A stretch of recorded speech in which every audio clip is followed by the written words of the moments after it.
Welcome back to the EMT Spot's Blood Pressure Podcast. I'm Samuel Harrison. And I'm Olivia Harker. And today we're diving deep into a question that I'm sure we've all asked ourselves at some point.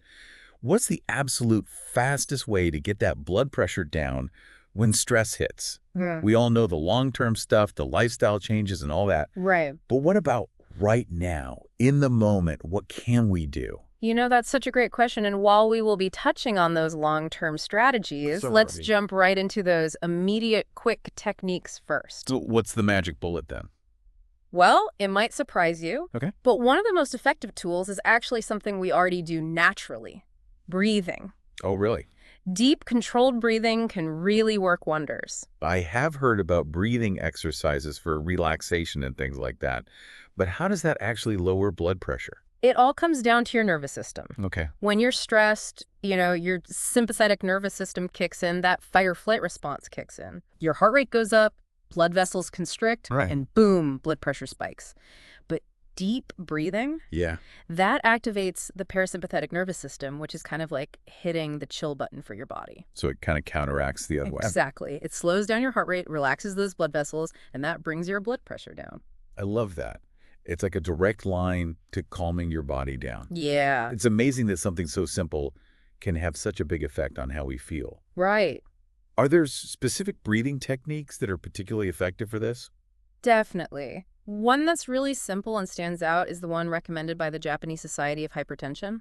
Okay. And it's so easy. You just take 6 deep breaths in 30 seconds. 2 breaths in 30 seconds. Yeah. I can remember that. You can do it anywhere, anytime. Just find a comfy spot, close your eyes, Okay. focus on those nice, slow inhales and exhales. That's great. And is this one considered the fastest just because it's so simple? It's definitely a combination of things. The simplicity is huge because you can do it anywhere. Right. But also the timing of it really seems to activate that calming parasympathetic response. Oh, wow. There are also other techniques like diaphragmatic breathing or the 4-7-8 method. I've heard of those. Those might take a little more time to learn, Right. but they're incredibly powerful for stress management and blood pressure in the long term. I love that. Having different tools. It's all about options. Absolutely. So besides breathing, are there any other tricks that we can use to bring that blood pressure down quickly in those really stressful moments? Tricks? You mean like besides deep breathing? Well, believe it or not, simply changing your position can actually make a difference. Seriously? Like how? A study in the Archives of Medical Science found that just lying down for 10 minutes Lying down. can actually lower your blood pressure compared to just sitting. Wait, just lying down. Yeah. That sounds almost too easy. I know, right? What's going on there? So when you lie down, your heart doesn't have to work as hard to pump blood against gravity. Oh, that makes sense. So it eases the strain on your whole cardiovascular system, and that leads to a drop in blood pressure. Wow. Plus, just the act of lying down signals to your body that it's okay to relax, That's so interesting. which helps even more. Like giving your whole system a break. Exactly. So we've got the breathing techniques and now the power of just lying down. Anything else we can add to our quick fix toolkit? Well, there's some research that suggests certain drinks might help temporarily. Really? Now we're talking. What kind of drinks? Think tomato juice, Tomato juice. grapefruit juice, Okay. and even green tea. Interesting. Tomato juice, never would have guessed. What is it about these drinks? It's still being researched, but there are some theories. Okay. For example, lycopene, which is in tomato juice, has been linked to better blood vessel function, which could be good for blood pressure. Right. And then there's potassium, Right. Potassium. which is in grapefruit juice and green tea. And that can help counter the effects of sodium, which we know raises blood pressure. Yeah, that makes sense. But these are potential benefits we don't know for sure. And of course, you always want to check with your doctor before adding anything new, especially grapefruit juice. Right, because it can interfere with some medications. Exactly. That's a really good point. Always check with your doctor before making big changes to your diet. Always. So we've got breathing, we've got strategic positioning, and now we've got some drinks on our sides. It's all coming together. I love it. And this is all great for those immediate spikes in blood pressure, but I'm guessing there's a lot more to the story when it comes to managing it long term. You're absolutely right. Those quick fixes are great, Yeah. but for long-term blood pressure control, Uh-huh. we need to look at things like diet and lifestyle. Okay, let's do that. I'm always fascinated by the link between food and how we feel. Me too. What are some key things people can do with their diet to keep their blood pressure healthy? One of the most effective approaches is the DASH diet. The DASH diet. Yeah, it stands for Dietary Approaches to Stop Hypertension. Catchy. I know, right? Yeah. And this diet focuses on reducing sodium, choosing those whole unprocessed foods, Yep. and really loading up on nutrients that have been shown to lower blood pressure, Like what? like magnesium, calcium, and potassium. So cut back on the bad stuff. Boost the good stuff. Exactly. So what are some good stuff foods for blood pressure? Oh, so many. For calcium, Yeah. you've got your dairy products, milk, yogurt, cheese, Okay. leafy greens like kale and spinach. All right. Then for potassium, Yes. fruits like bananas, oranges, and cantaloupe. Nice. Even vegetables like sweet potatoes and avocados. And magnesium. Magnesium, think nuts, seeds, legumes, and whole grains. It sounds delicious. Yeah. And it really shows how important eating a variety of foods is. Absolutely. The more variety, the better. That makes sense. You're giving your body all the tools it needs. We haven't talked about reducing salt specifically, though. Oh, you're right. Isn't that one of the biggest things for blood pressure? It's definitely crucial, especially for people who already have high blood pressure. The problem is sodium hides in so many processed foods. It really does. You don't even realize sometimes. Exactly. And that makes it easy to overdo it. So what can people do to reduce their salt intake? Well, reading food labels is huge. Right. Pay attention to the serving size, too. Oh, yeah? That can trick you. It does. Cooking at home more often gives you more control over what goes in. That's true. And get creative with herbs and spices. So you don't even need the salt. Exactly. I love those tips. It really is amazing how much control we have over our health. It really is.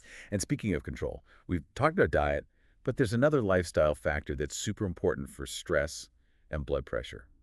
Sleep. Sleep. It's so important. I know, I've definitely felt my blood pressure go up after a bad night's sleep. Oh, absolutely. Why is that? What's the connection there? So when you don't get enough sleep, your body is basically in a constant state of stress. Oh, And that causes hormonal changes that can raise your blood pressure. it's like a vicious cycle. Stress messes with your sleep, then bad sleep makes you stressed, and your blood pressure just suffers. It really is. How much sleep should people be aiming for that? The American Heart Association recommends 6 to 8 hours of good quality sleep every night. 6 to 8 hours, all right, got it. But what about people who struggle to sleep well? What can they do? Creating a relaxing bedtime routine can be really helpful. Like what? A warm bath, reading a book, listening to calming music. Okay. Avoiding caffeine and alcohol before bed is also key. Right, those can keep you up. And this might seem obvious, but make sure your bedroom is dark, quiet, and cool. Your own little sleep sanctuary. Exactly. Yeah. And I know it's tempting, but put those phones away at least an hour before bed. Yeah, the blue light. It can really mess with your sleep. I know, I'm so guilty of scrolling in bed. We all are. But give your brain a chance to wind down. Great advice. And if you're really struggling, talk to your doctor. They might recommend a melatonin supplement. It's good to know there's help out there. Yeah. So we've talked diet, sleep, quick fixes. A lot of great information. Is there anything else we should touch on from our sources? There are a few more things I'd like to share, but why don't we take a quick pause? Okay. And we'll come back and dive into those when we return. Sounds good. We'll be right back with more on managing blood pressure after the break. Stay tuned. We'll see you soon. So before we jump to a break, we were deep in the world of blood pressure, and I had a couple of extra things I wanted to share. Oh, yeah. I'm ready for more. Well, one thing that really stood out to me was that blood pressure seems to be at its highest in the morning. Really? Why is that? It actually follows your body's natural circadian rhythm. So it's normal for it to change throughout the day. Exactly. It should be lower naturally in the afternoon and evening. Okay, that makes sense. But if you're seeing consistently high readings in the morning, it's definitely worth checking in with your doctor. Good to know. What was that other thing you wanted to mention? Oh, right. It's about staying hydrated. Hydration, yeah. That's important for everything. Drinking enough water is really crucial for maintaining healthy blood pressure. I can see how that makes sense. Our blood is mostly water after all. But how does not drinking enough, how does that affect blood pressure? Well, when you're dehydrated, your blood volume actually decreases. Oh, wow. And that can lead to a drop in blood pressure, which can make you feel dizzy or lightheaded. So it's not just what we drink, but how much. Exactly. Staying hydrated is key. It really is for everything. You know, we touched on certain drinks that might help lower blood pressure. Yeah, like the tomato juice and stuff. Right. There's some research on those, but our sources also talk about a few others. Oh, like what? Well, there's some evidence that things like tomato juice, grapefruit juice, and green tea might be beneficial. Tomato juice again. I thought that was more of a quick fix thing. It might be, but tomato juice is full of lycopene. Lycopene, yeah. And that's been linked to better blood vessel function, which could be good for blood pressure in the long run. Grapefruit juice has potassium Right, which we talked about. that can help offset the effects of sodium. And then green tea that has catechins. Catechins. They're antioxidants that have been studied for their potential to lower blood pressure. Wow, it seems like everything we drink can affect our blood pressure in some way. It's all connected. It's fascinating. But like you said before, it's always best to talk to your doctor before changing your diet too much, especially with something like grapefruit juice. Absolutely, especially with medications. It's always best to be safe. Personalized advice is key. So we've got all these natural approaches, but what about medication? When do people need to start thinking about that? That's a really important point. When lifestyle changes aren't enough, medication is often necessary. Right, it can be a lifesaver. Exactly. It's a powerful tool that can really help prevent serious problems down the line. So for people who are prescribed medication, what are some of the common types they might be given? There are 5 main classes: thiazide diuretics, calcium channel blockers, ACE inhibitors, ARBs, and beta blockers. Wow, that's a lot. They all work a bit differently to lower blood pressure. How do you know which one's right for you? That's where your doctor comes in. They'll consider your medical history, what other medications you're taking, your overall health goals, and all that. So it's really about personalized care. Absolutely. What works for one person might not work for another. Right. It's about finding what's best for you. And once you're on medication, is it something you have to take forever? That's a good question. It really depends. On what? Well, the severity of your high blood pressure, Okay. how well you respond to the medication, and any other health conditions you might have. Some people might be able to reduce their dosage Oh, or even stop taking medication altogether that's great. if they make significant lifestyle changes that help lower their blood pressure naturally. So there's hope for people who want to try those natural approaches. Definitely. It's all about finding that balance and working with your doctor. It sounds like working with your doctor is really the key takeaway here. It's so important. Before we wrap things up, I think we need to talk about something we mentioned earlier. Hypertensive crisis. Yes, that's a crucial topic. It's a serious situation, and we need to understand it. Can you remind everyone what a hypertensive crisis is and why it's so dangerous? Absolutely. A hypertensive crisis is when your blood pressure spikes suddenly and severely, Okay. and it can be life-threatening. We're talking a blood pressure reading of 100 order 120 mmHg or higher. Wow, those are scary numbers. They are. So what are some signs that someone might be experiencing this? Yeah, what should people be looking out for? Well, it can vary, Okay. but some common signs are really bad headache, chest pain, shortness of breath, vision changes, nausea and vomiting, Uh-oh. even confusion or seizures. Those sound really serious. They are. So what should you do if you experience any of those? Yeah. What's the best course of action? It's a medical emergency. Got it. So call 911 or get to the nearest emergency room right away. So it's always better to be safe than sorry. Absolutely. Are there any other times when someone with high blood pressure should seek immediate medical attention? Definitely. If you suddenly feel really dizzy, Okay. weak, or numb in your arms or legs, if you have trouble speaking, or Yes. if you lose coordination, get medical help immediately. Those sound like stroke symptoms. They could be, and high blood pressure can cause a stroke. That's really important information. Thanks for sharing all this with us today. I feel like I've learned so much. It's been my pleasure. I feel much more prepared to take control of my own blood pressure now. That's great to hear. Before we go, any final thoughts for our listeners? I think the biggest takeaway is that managing blood pressure is a journey, not a destination. That's a great way to put it. It's about finding what works for you, Uh-huh. making sustainable changes that you can stick with. And it's okay to ask for help. Absolutely. There are so many resources available. Your healthcare provider. Right, your support system. Don't be afraid to reach out. It's true. You don't have to do this alone. I think you said it best earlier. Knowledge is power.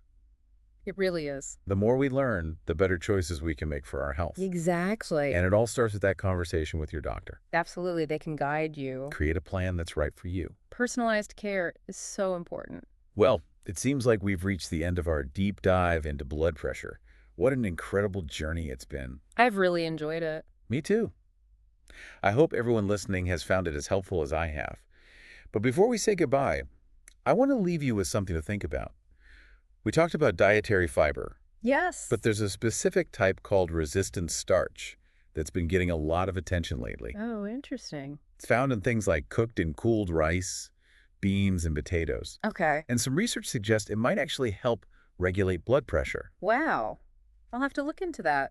It's definitely worth exploring. The world of nutrition is always changing. That's for sure. Well, Olivia, thank you again for joining me on this amazing deep dive into blood pressure management. It's been a pleasure, Samuel. And to all our wonderful listeners out there, thank you for tuning in to the ENT-SPOT's Blood Pressure Podcast. We're so grateful you joined us. Don't forget to subscribe, like, comment, and share this episode with anyone who might benefit from this information. Until next time, stay healthy and stay empowered. So we've covered so much ground today. I mean, really, we've explored the whole spectrum of blood pressure management. We have, from understanding how blood pressure works to those quick fixes for those stressful moments, and then diving into the long-term strategies. It's amazing how much we can actually do to keep those numbers healthy. It really is, and I think the biggest takeaway for me is that it's not about finding one magic solution. It's about that holistic approach. Yeah, making those small changes day by day that add up over time. Exactly, and remembering that it's a journey, not a race. Absolutely. And, throughout this whole conversation, I keep coming back to the same thought. What's that? Knowledge really is power. Oh, I completely agree. The more we understand about our bodies and how they work, the better equipped we are to make those informed choices. It's about taking control of our health. And it starts with those conversations with our healthcare providers. Absolutely, there are partners in this journey. They can guide us, answer our questions, and help us create a plan that's right for us. Personalized care is so important. It really is. Well, Olivia, I want to thank you again for joining me on this incredible deep dive into the world of blood pressure. It's been a pleasure, Samuel. And to all our amazing listeners out there, thank you for tuning in to the EMT-SPOT's Blood Pressure Podcast. We're so grateful you joined us on this journey. Remember, knowledge is power, so keep learning, keep asking questions, and keep taking those steps towards a healthier you. Don't forget to subscribe, like, comment, and share this episode with anyone who might benefit from it. Until next time, stay healthy and stay empowered.